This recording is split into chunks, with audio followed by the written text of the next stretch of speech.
Hello. So, in today's episode of Vibe Club, we've got a pretty special episode because we have a guest on today's show.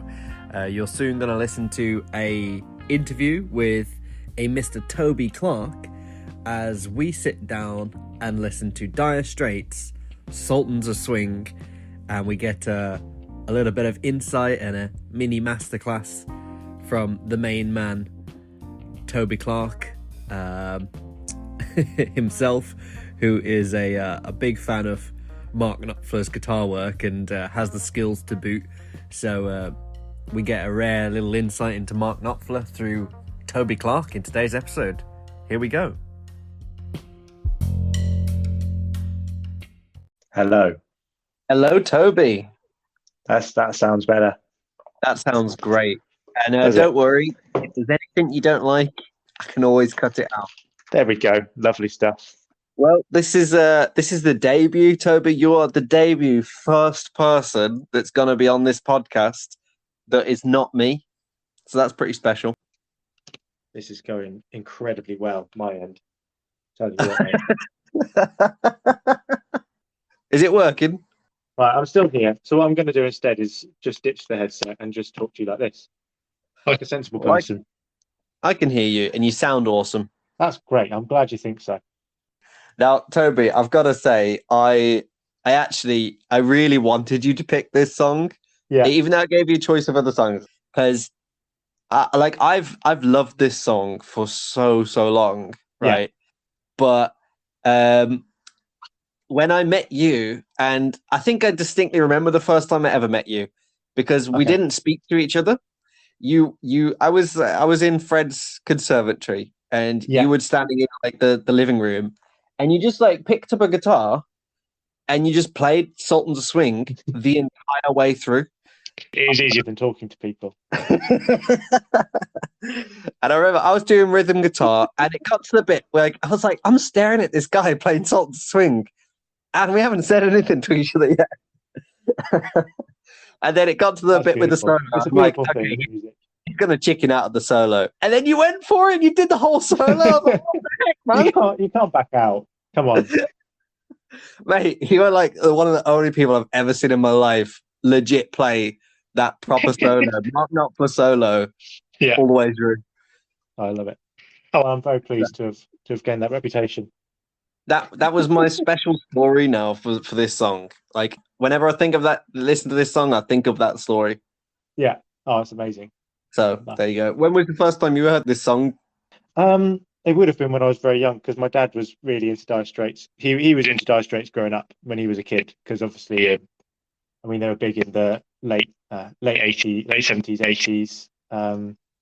When he would have been, I guess, between like 10 and 20, I think they were like one of the biggest bands, if not the biggest band in the world for a little while. So, and then he just passed it on to me, really, because it's just what would be on in the car, what he would play on guitar, what kind of things, the kind of songs he learned. So, I can't remember the first time I listened to it.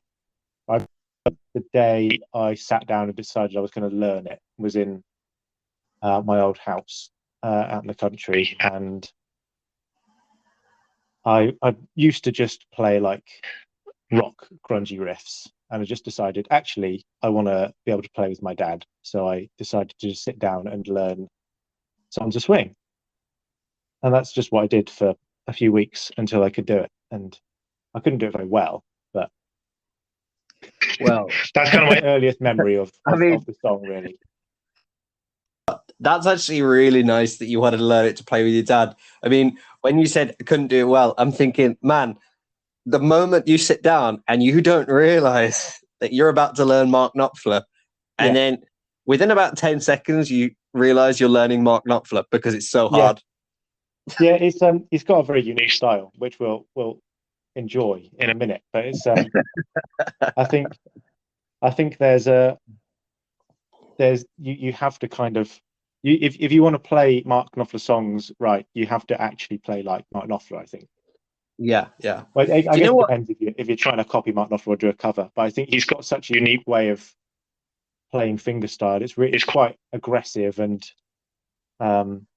harsh at times, which I really love. But it's there's just things that only Mark Knopfler does. Just little flourishes and things. I think it's great. Yeah, it's fun. I mean, just like people, you can recognize their voice. You can give two different people the same instrument, and you can still like recognize them.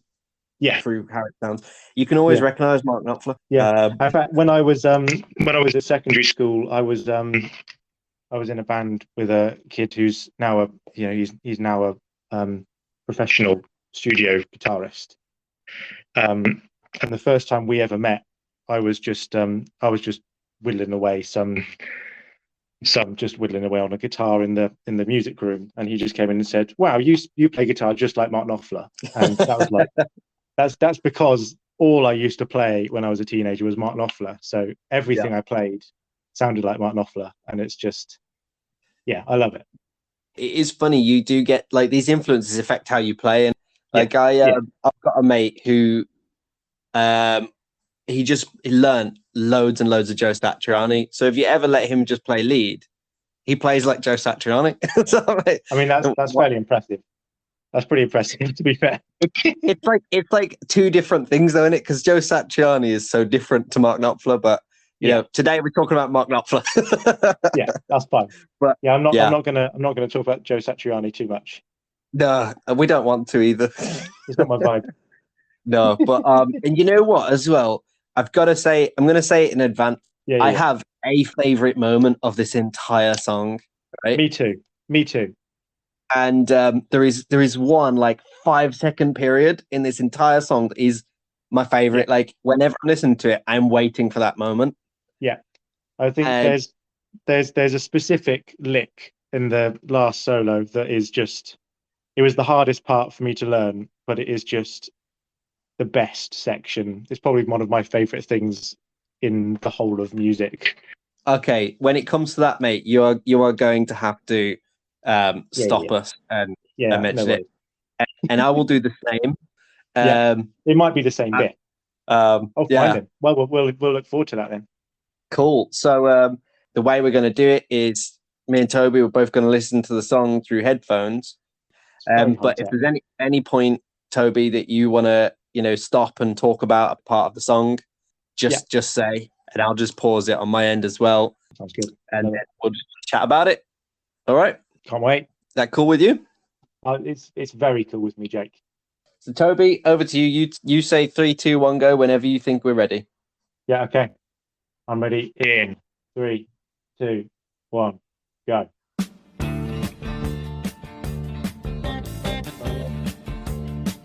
And I didn't realize he plays rhythm and lead at the same time. Yeah, when you listen to the isolated track, I think there was a documentary where it showed you the isolated thing, and all of the bits in between the licks are him as well. Brilliant.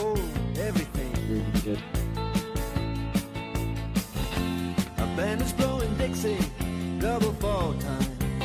It's such a good tone as well. It's the tone that made me just fall in love with Straits. Oh man, because you can't get this tone anywhere except the mid position. That's so true. It's just the out of phase pickup position on a Strat is just perfect. Competition in other places, but the horns they blowing that sound. I love how it's like a call and response with the vocalist as well. Yeah, well, I think that's a very it's a very Mark Knopfler. That's pretty much what he does with most of his things. It's lyrics, then lyric and lick.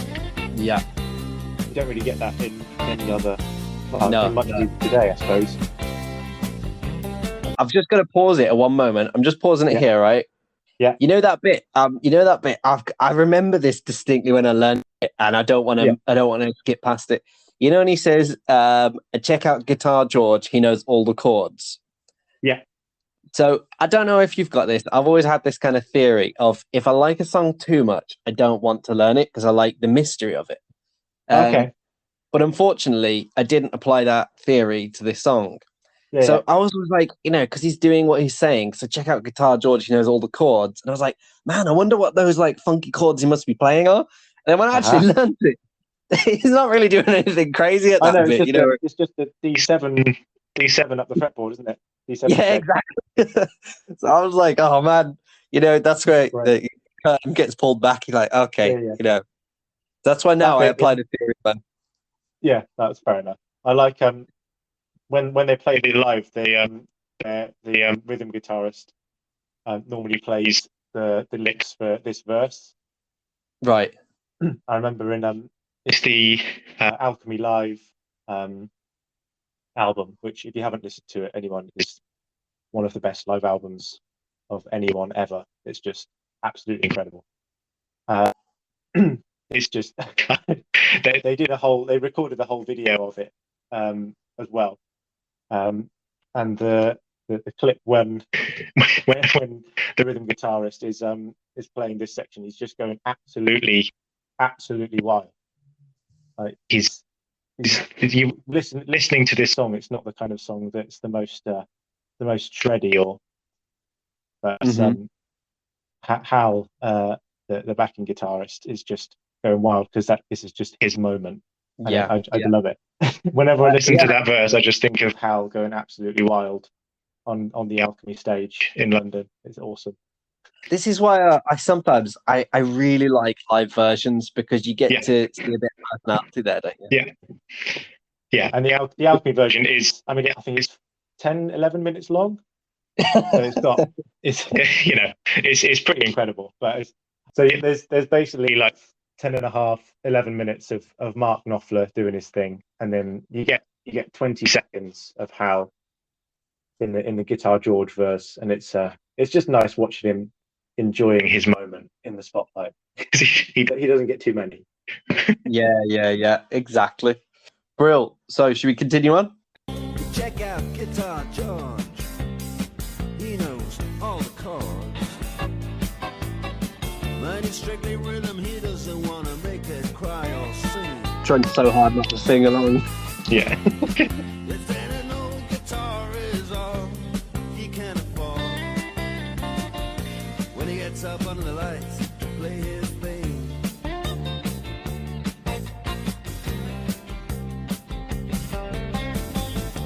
then Harry doesn't mind if he doesn't make the scene. He's got a daytime job, he's doing alright. He can play the honky-tonk like anything, saving it up Friday night with the Sultans, With the Sultans of Swing. No matter how much I try and play this song, I can never make it sound as good as this. Yeah. I think what really changed it for me was listening to the isolated version. Yeah.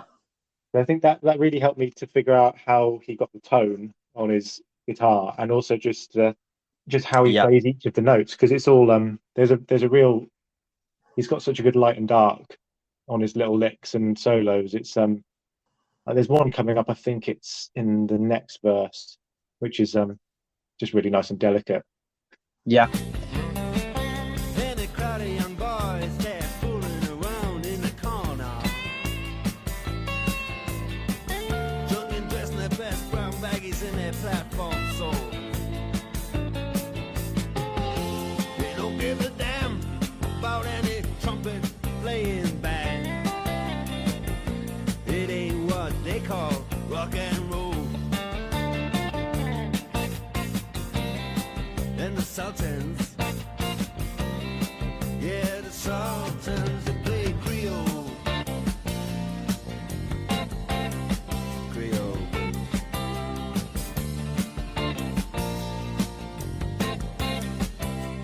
Oh, it's such a good solo too. It's very good, isn't it?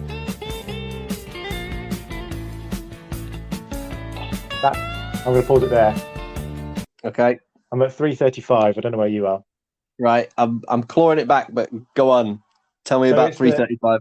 So I think it's the bit between 3:30 and 3:35. There's a bit where he really delicately plays a couple of harmonics on the 12th fret. And when you listen to the isolated thing, it's so... I don't know, I think it's just that the tone just kind of really... It's such a nice tone. Because it plays it really softly, but it's so crisp on the... It's awesome. Should we roll it back? Let's roll it back to 3:30 then. 3:30. All right. And what are we listening for? So he plays a little run up I think it's on the 12th fret on the E string up to the bend at the top. Little harmonic. I know the bit you're on about. Those harmonics are really beautiful. It's brilliant because he plays it really softly, but it's so crisp and it kind of cuts through in a weirdly unique way, and I just love it. I think it's probably my favourite bit of this solo. Okay, right. Yeah. So from 3:30, here we go. Lush. Yeah, man, it's so good. Awesome.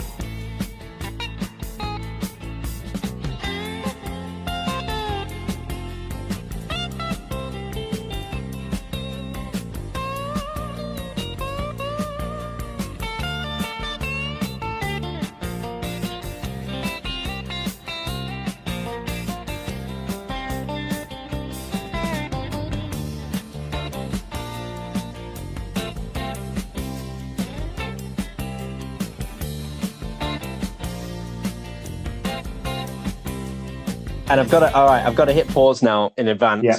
I'm just going to pause it now because I have to tell you my favourite moment is coming up. Okay. Oh, my favourite moment is actually, when he says good night and now it's time to go home. Yeah.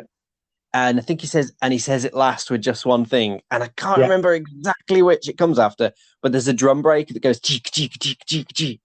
Do you know the bit I'm on about? Yes, I think that is the one. I think that's another thing is whenever I play this song in a band, particularly when I play it with my dad, who's an incredible drummer, you don't realize how wild the drums are in this song, especially in the live version. When you play it live with a drummer, it's actually pretty heavy. It's awesome. Yeah. So that drum break is one of my all-time favorite 5 seconds of music in all history. That's amazing. Oh well, I'll enjoy it. I'll enjoy it even more now. It's just like as you hear it, it's just that tiny little thing that's so different to the entire song. Yeah. That it's like that black spot on a white piece of paper. You just notice it. It stands out in the whole song. Yeah. So it's coming up in the next verse. That's why I had to say it. Well, I think I like the we kind of just covered it in the last verse, but the story of the story of the song. Go on. So Mark Knopfler is an incredible musical storyteller. So pretty much every Mark Knopfler song is a story, or it's like him playing a character. And Sultans of Swing is the story of when Mark Knopfler went to a bar, I can't remember where, and he watched this band that were pretty rubbish. There was a band playing in a bar that were not that great, and they took themselves way too seriously. So this song is Mark Knopfler is singing from the point of view of the front man of this band, who played a slightly rubbish set basically, and then ended the gig by saying, "Thank you, we've been the Sultans of Swing." So it's kind of it's funny because it's a bit of an ironic song. It's kind of making fun of this slightly rubbish band who took themselves too seriously, and it ended up being probably Dire Straits' one of their biggest ever songs. Well, yeah, I mean, really cool. I'm actually listening to it on Spotify now, and it's got 872 million hits. So yeah, they've done all right. It's done okay, isn't it? Yeah, it's done all right. I'd be pretty miffed if I was the actual Sultans of Swing that this was based on. But yeah, it's got just a few more hits than this podcast, but just a few. Yeah, there's a way to go, but we're catching up. Mate, I am glad you told me that because I love the stories of music, and I didn't know that about this song. So that's great. Really, I mean, you should. Whenever you listen to a Dire Straits or Mark Knopfler song, there is literally almost always a story. Sometimes they're really weird, but sometimes they're brilliant. Mate, that's amazing. Okie dokie, are you ready to hit play? Then the man steps right up to the microphone. Oh, it's coming up. Here we go. The drums. Yeah, there we go. Yeah, I love it. Oh, that's awesome. Oh yeah, the little ride cymbal run. That's lush. Yeah, man. Then he makes it fast with one more thing. You know this is the quiet before the storm now, isn't it? We are Absolutely. The Sultans. We are the Sultans of Swing. Oh, you know what? I know what's coming as well, but I'm just looking forward to listening to it with you. Oh, it's just so good. I think we should just listen to the whole thing at least once.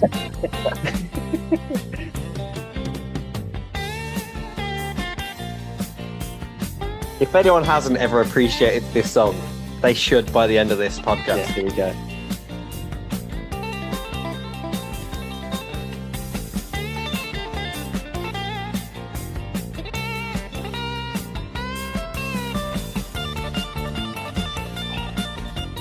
Go on.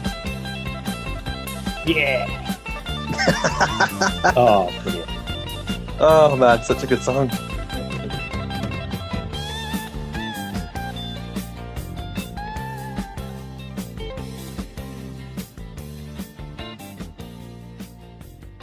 Do you know what my only pet peeve with it?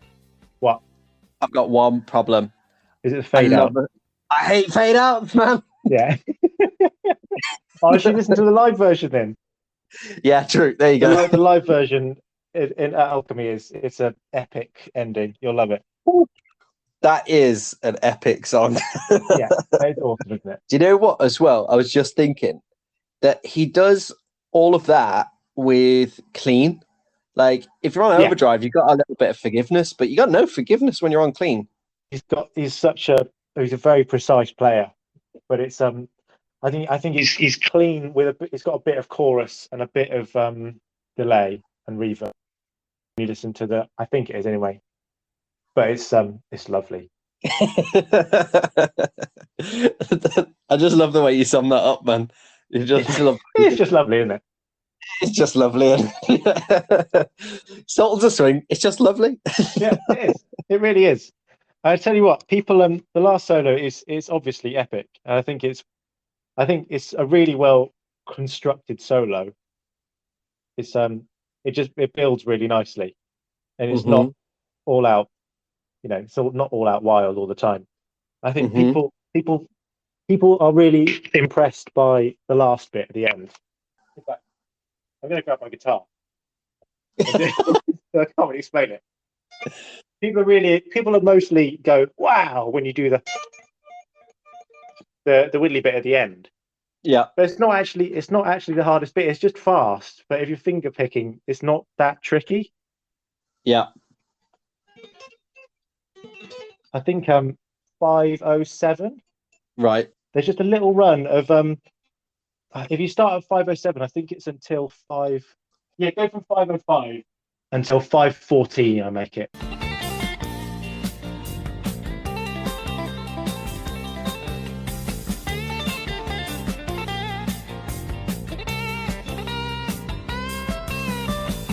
That riff that he plays at 511 is it's like a signature riff almost. He plays that riff in loads of songs. And that bit was took one of the longest times out of the whole song. But it's one that's beneficial to learn if you're into Mark Knopfler, because he uses it a lot. Well, you are into Mark Knopfler, so that makes a lot of sense. You could say that I'm into Mark Knopfler. You're basically like, replicate Mark Knopfler's guitar work, man. So yeah, pretty much.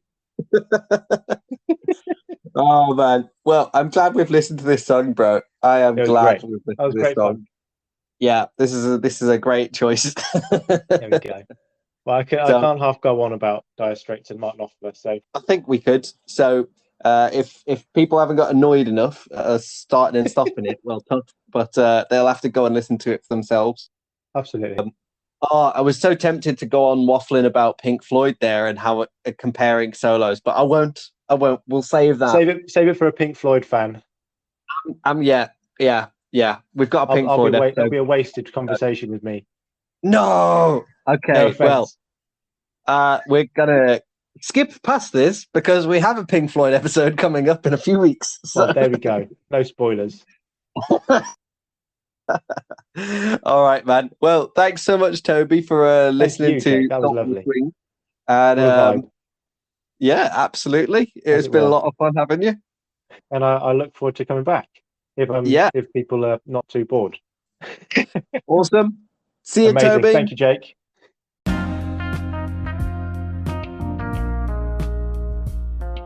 So that was Dire Straits, Sultans of Swing, listened to by me and Toby Clarke. He's just got so much wisdom when it comes to Mark Knopfler, so what a great interview. So I thought to also let you know that we've now got an Instagram page, Vibe Club Podcast. Feel free to go and follow that if you want to keep up to date on episodes that are in the pipeline or soon to come out, or when a new episode is released, because I'll post it on there. And if there's any particular songs that you think you'd love to chat about, then DM me and perhaps we can get an episode on that. But yeah, definitely stick around because we've got a few more guests in the pipeline for the next couple episodes, hopefully, all being well. So stick around if you want to listen to those ones too, and they'll be updated on the Instagram when they're released as well.